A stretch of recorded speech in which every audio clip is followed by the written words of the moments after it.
لوگوں سے عزتیں تلاش کرتے ہو تو وہ کیا تمہیں عزت دیں گے؟ وہ تو کل اچھا کہتے ہیں، پرسوں برا کہنے لگ جاتے ہیں۔ لوگوں کے سامنے گڈ بک میں آنا چاہو گے تو وہ تو سویرے تمہارے بارے میں کچھ کہیں گے، شام کچھ اور کہیں گے۔ اپنی روحانی زندگی آباد کریں، اپنے مسلح کو وقت دیں، اور دنیا سے چھپ کر، اس موبائل کو بند کر کے، اور اپنے آپ سے بھی چھپ کے اور تنہا ہو کے، چھپا کے سارا کچھ اپنے آنسو اپنے رب کی بارگاہ میں پیش کریں، اس کے حضور حاضری دیں۔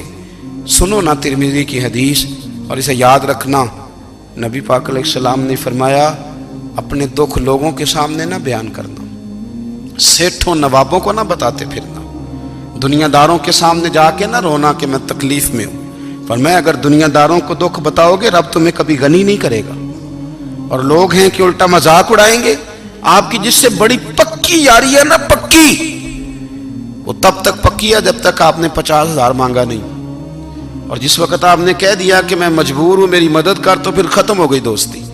لوگوں کی تعلقات آپ کے ساتھ تب تک ہیں جب تک آپ ان سے کوئی ضرورت وابستہ نہیں کرتے۔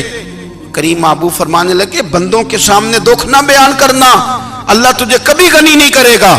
تو اپنے دکھ اپنے رب کو بتا، تو دعائیں مانگ، تو اس کی بارگاہ میں حاضر ہو، تو اس کے حضور عرض کر۔ فرمایا اپنے دکھ اپنے رب کو بتا، وہ جلدی کرے یا دیر سے کرے تجھے ساری دنیا سے بے نیاز کر دے گا، تجھے کسی کا محتاج نہیں رہنے دے گا۔ اپنے مسلح کو، اپنی دعاؤں، ایک بزرگ فرماتے ہیں میں نے دعا مانگنے کا طریقہ اپنی بیوی سے سیکھا، دعا مانگنے کا طریقہ اپنی، سیکھنے والے تو اپنے بچوں سے بھی سیکھ لیتے ہیں، سیکھنے والے تو ہر ایک سے سیکھتے ہیں۔ وہ کہتے ہیں میں نے دعا مانگنے کا سلیقہ اپنی بیوی سے سیکھا ہے۔ حضرت وہ کس طرح؟ فرمانے لگے میری بیوی نے نا مجھے کوئی کام بتایا، کچھ پیسوں کی ضرورت کے لیے کہا، تو میں نے اسے کہا کہ بھئی ابھی میرے پاس نہیں ہے، کچھ دنوں میں آتے ہیں تو میں دے دوں گا۔ عورتوں کی عادت ہوتی ہے وہ بار بار یاد کراتی ہیں، 2-4 دنوں کے بعد پھر اس نے کہا حضرت وہ میں نے کہا تھا کچھ پیسے، میں نے اسے کہا کہ ابھی میرے پاس نہیں ہے، کچھ دنوں میں ملتے ہیں تو میں تمہیں دے دوں گا۔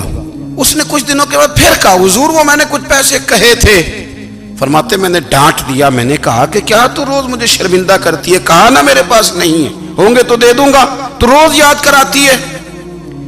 فرماتے ہیں اس نے پہلے تو میری ڈانٹ کو سہا، پھر میرے سخت جملوں نے اس کی آنکھوں میں آنسو پیدا کر دیے، پھر اس نے اپنے آنچل میں اپنے اس دکھ کو سمیٹا، اور پھر اس نے ایک جملہ کہا تو میں رو پڑا، اور مجھے اپنے رب سے مانگنے کا طریقہ آ گیا۔ مجھے کہنے لگی